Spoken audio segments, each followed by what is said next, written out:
Subscribe button para updated ka sa mga videos na bago. Gusto mo bang manalo ng libreng load araw-araw? Subscribe ka na sa aking YouTube channel para hindi mo ma-miss ang mga kaganapan sa aking channel at para ma-notified ka sa mga bagong upload na video. Kikita ka pa gamit ang Bitcoin. Kaya ano pang hinihintay mo? Subscribe na! Now na! So, log-in ka lang tayo sa AirBnb app. Pindutin natin. Yan. So, when your friend completes a first-time stay experience, you get $28 CAD travel credit. So, sa mga friends who sign up para sa Airbnb na gamit ang yung link, makakakuha sila ng $45 CAD off sa kanilang booking. And makakuha pa sila ng $17 CAD to use towards an experience worth it. They gonna share your link. But still, there's red terms and conditions. So, balik tayo. So, paano ba magsimulang kumita gamit ang Airbnb? So, this is it. If you wanna invite somebody to stay with your home, then using the Airbnb app, you have to create an account for them and list your property in their website. So, dahil may app na sila, then you can use their app to sign up and i-fill mo lang yung mga detalye kung anong property you have, yung personal information mo, yung payments and payout, yung notification, and travel for work. And ito ang pinaka-interesado ko, yung hosting.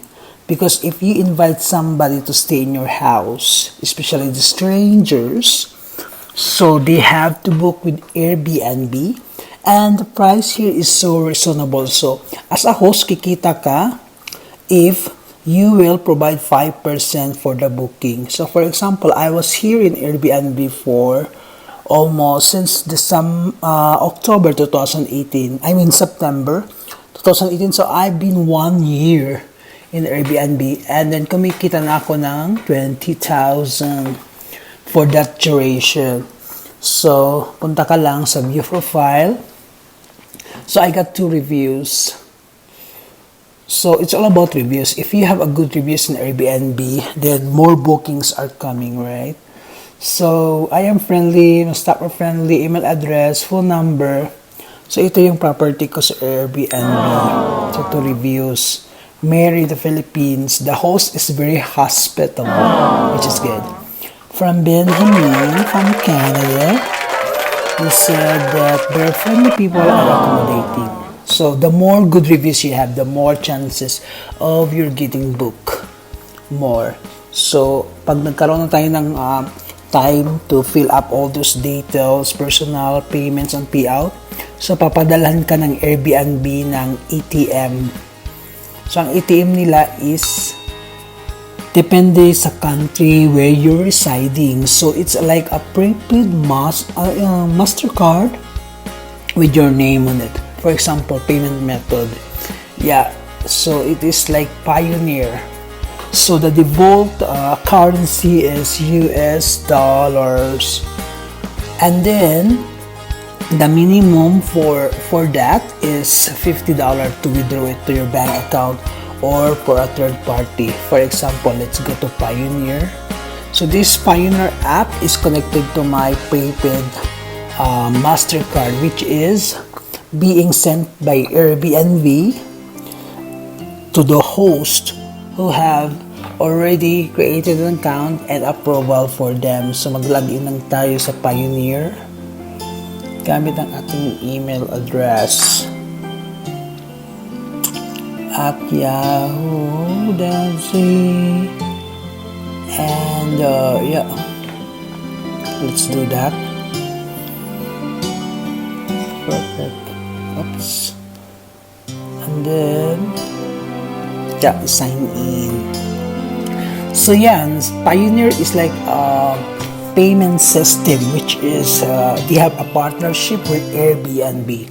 So to those hosts who are dealing with Airbnb or promoting Airbnb for almost like years now, so I'm sure they have that card.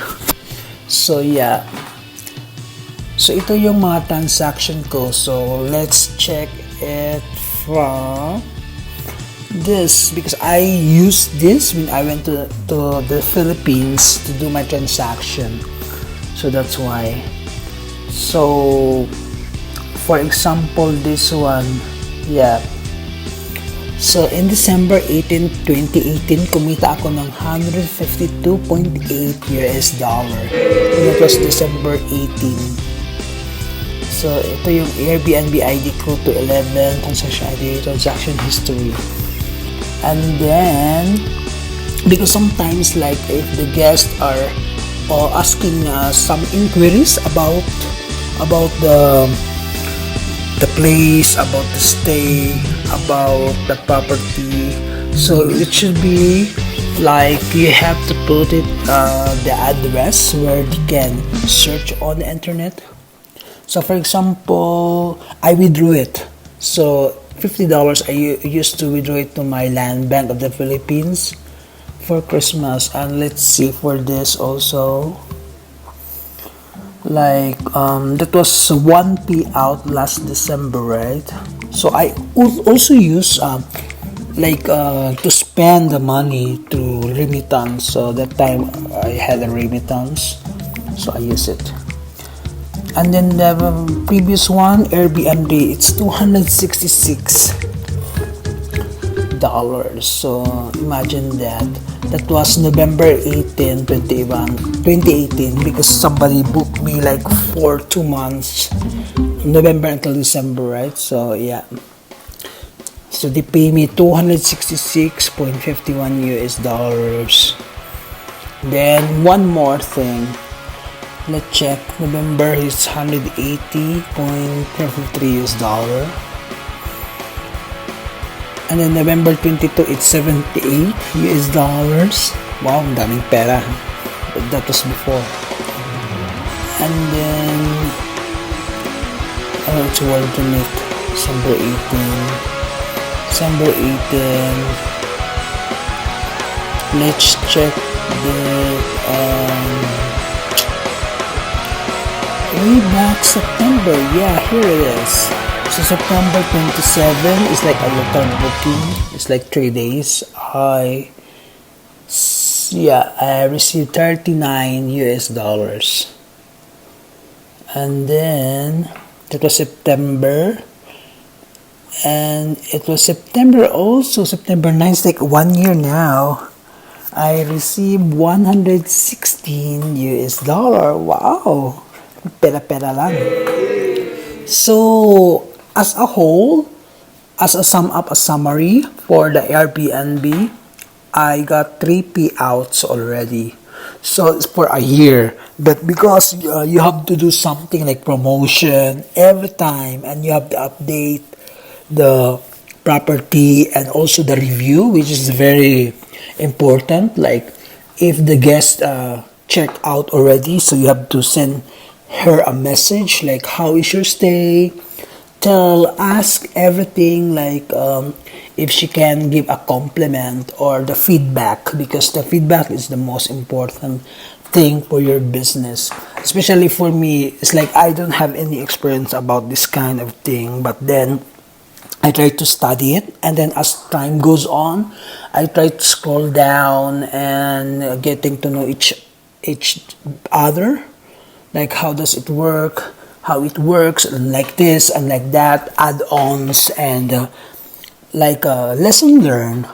So right now wala pa akong booking, but then I just used another payment system, or another another merchant or another third party to do my booking, because Airbnb is like a booking system wherein they can get a share or a commission based on the payment of the customer. So yan, that's it.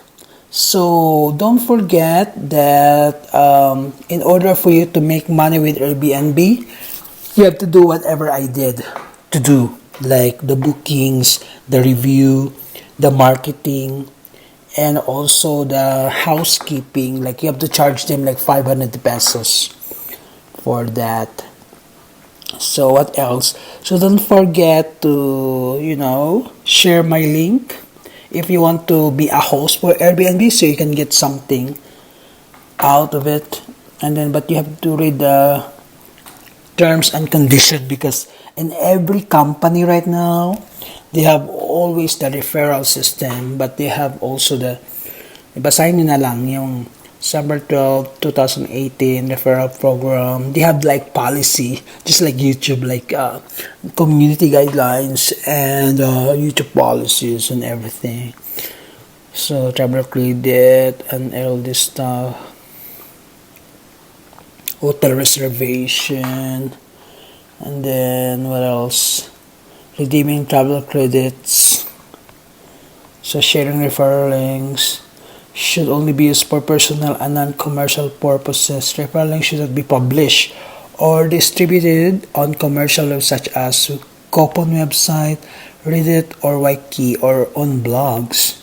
Members are prohibited from spamming, mass email, texting, or messaging people you don't know, or using automated system to bots through a channel to distribute referral link. Members are prohibited from paying to advertise. Oh, so many policies and rules in this world. Multiple referrals, severability, termination and changes, updated of terms, and that's it. So, balik tayo. So, yan. You have to do this. You host referral, you can earn like $3,000 if you are really hardworking. Earn 1 for every new host you refer. So, dapat mag-host na kayo using my link para magkaroon kayo ng 132 Canadian dollars. So, ito pala ang link ko.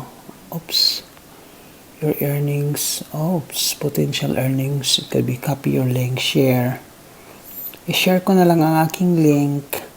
So, let's go to copy link. Copy. And let's go to notes where you can store it so that in every time you make a blog, a video like this, then it's gonna be fine. So pindutin ito, scan documents, like a write, oh no, this one, iCloud, i-paste natin, up, yeah. Here we go. So don't forget to sign up as a host on Airbnb and use the extra income to fund your passion. Here's my invitation link. So don't forget, mga ka-selfie. So this is all for today, and I hope that you can learn something from my blog, and hope to see you guys next time sa mga kumikita nating mga ka-selfie. Bye-bye!